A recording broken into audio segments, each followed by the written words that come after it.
Right, so we're looking at Tango and Skaî. I did a video to prepare you for the first half of it. Now let's take a look at the second half of it. Let's recap the first half. I'm not sure that I gave you the best of fingerings right now for that run passage that we have in the piece. So now, as you start, you obviously have the harmonics, right? So you have a crescendo and then a diminuendo through it. So you're getting louder.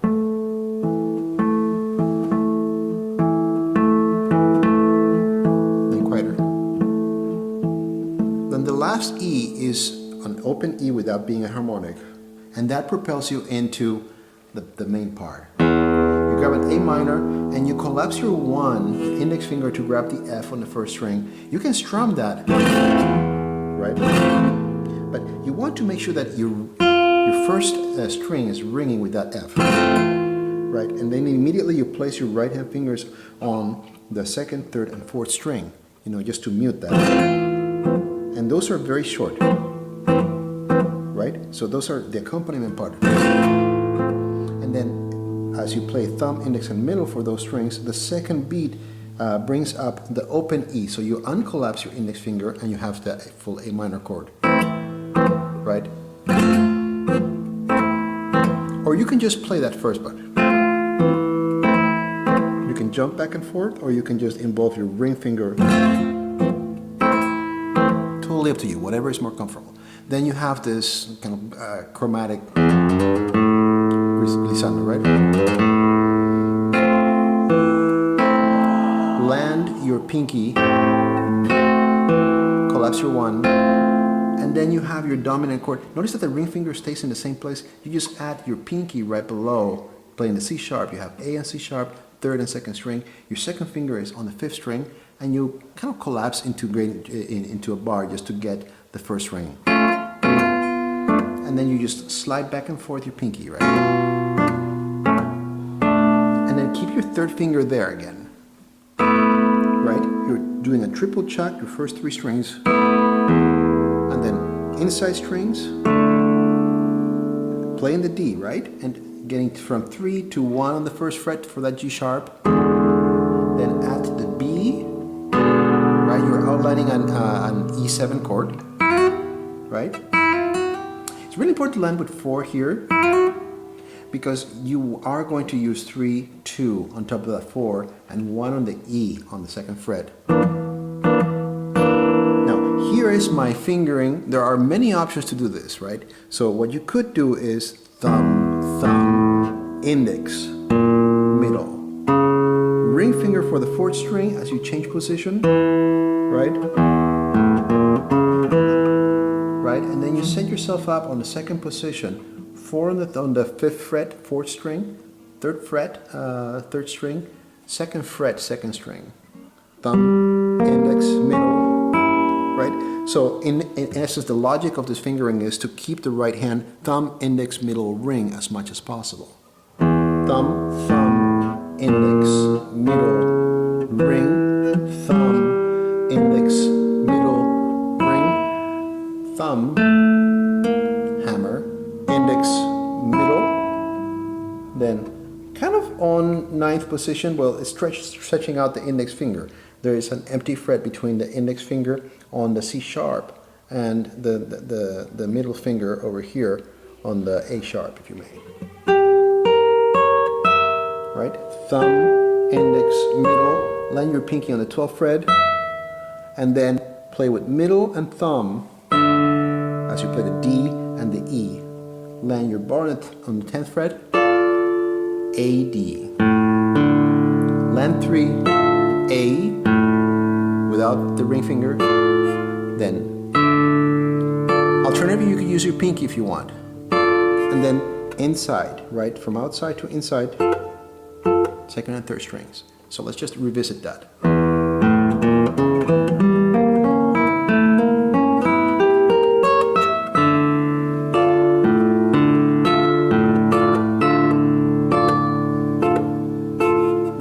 So here you have a fully diminished 7th chord, right? Right. So you are in a 12th position, 4th string and 2nd string, right? Index and middle. And then ring and pinky are at 13th fret, 3rd and 1st string. So It's pretty much your tremolo pattern, ring, middle, index, and then your thumb across, right? Then you get yourself over so that you have your high D, right? So you're in ninth position, right? You're kind of going down the dominant lane here, just sixth position now, right? And then on third position. And finally, 4 and 3 are going to be replaced by 1 and 2 as they get to first fret, right? It doesn't make sense to do that here. Right? Now, here's an ornament that I like to do. Instead of just doing ring, middle, index, thumb, do a version of the flamenco tremolo, which is basically doing ring, middle, index, but adding index before that. So index, ring, middle, index, thumb.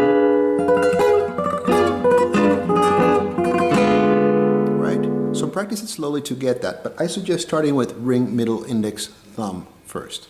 Now, as you land here, keep the 1 there on the G sharp. You're going to be playing index and middle chugs, so the inside strings, D string open, right? Also add your E bass to that. 3 and 2 half stacked, 6th string and 3rd string, over to the 4th fret, then back. But it's just a chop without the bass. You reply with the bass, back to the G sharp, right? So here. Right? Let me find my place in the music, yeah. And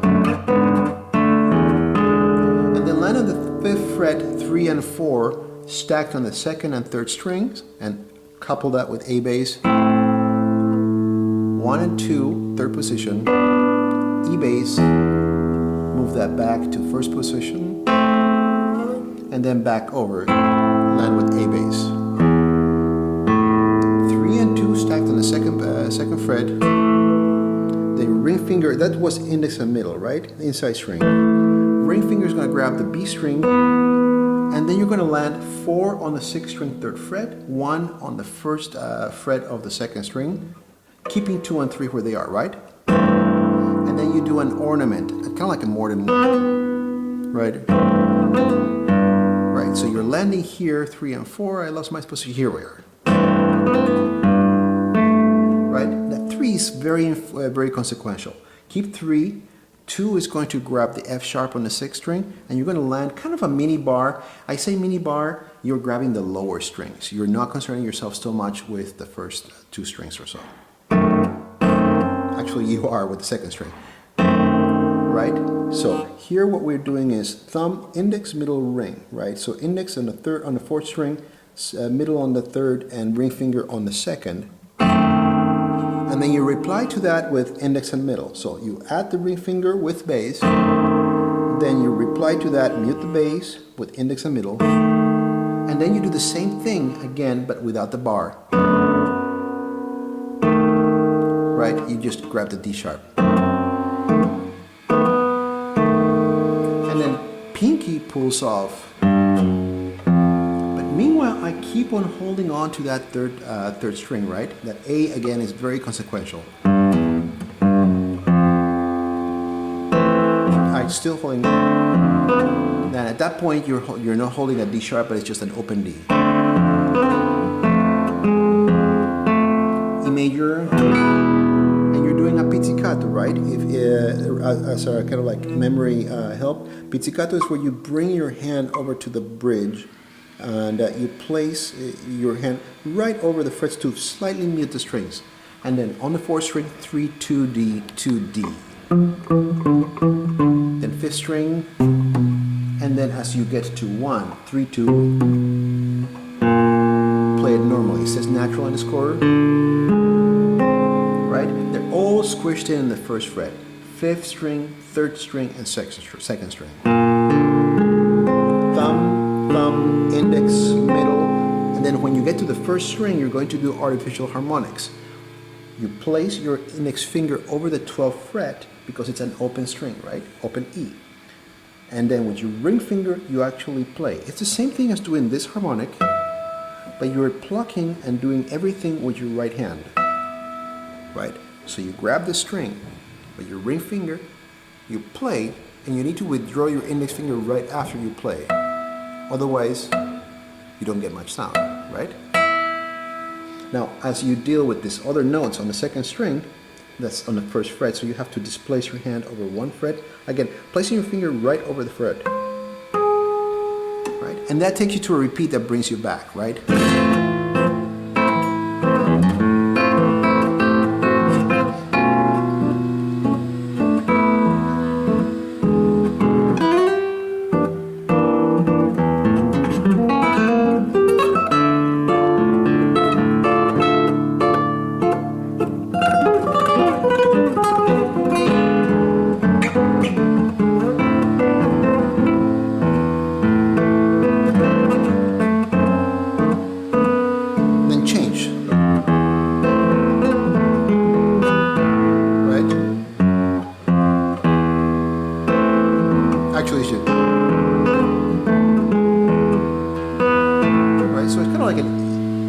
Between E major and A minor. So you have first fret, both second and third string. Then harmonics on the fifth fret, sixth and fifth string, right? And then we get into the next part of the piece where you have a G major chord. You're holding a bar on the third fret. So you're lifting as you play, right? So you're lifting in between chords. And then you have a percussion.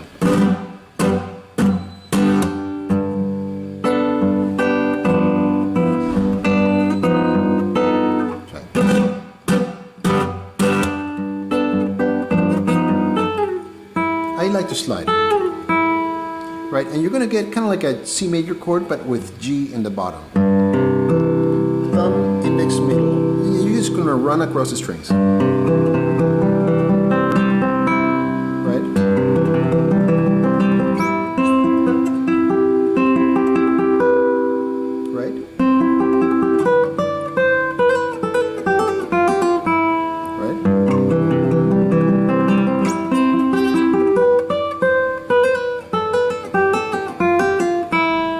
So if we play that at tempo,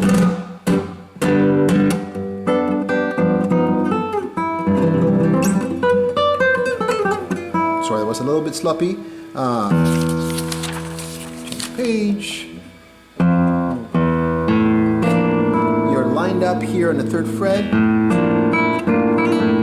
And this is just kind of like for you to know what is coming up. We're going to do a much more in detail video later. So you have B and C. So you just hear.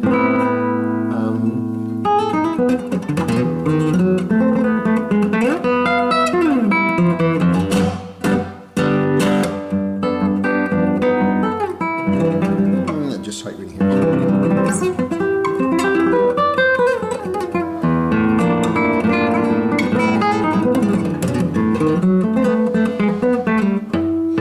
Then you actually have this tragic area that here you're using your.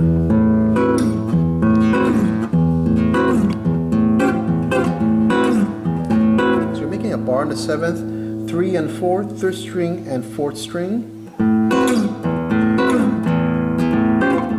And then you're back on this business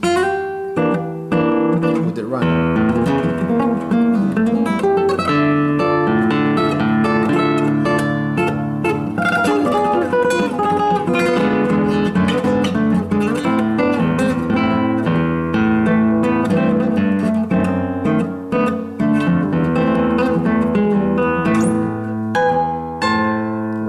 So you're here on the 16th fret with E, and then on the 17th fret with A.